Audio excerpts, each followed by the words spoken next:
Deməli, qardaş yaxınlaşıb məşhur bir servisə. Qardaşa deyiblər ki, motor sökülməlidir, motorda problem var. Avtomobilin də problemi nədir? Gəlin göstərim sizə.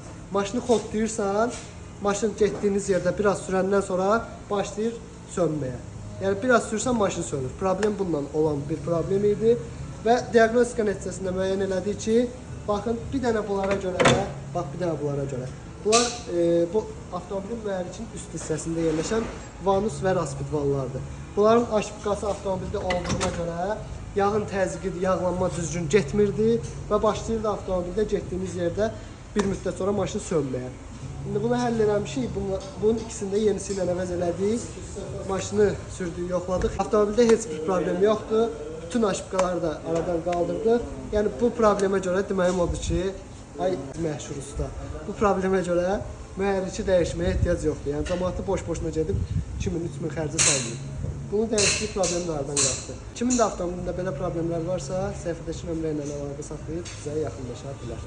Sağ olun, salamat qalın, diqqətiniz üçün təşəkkürlər.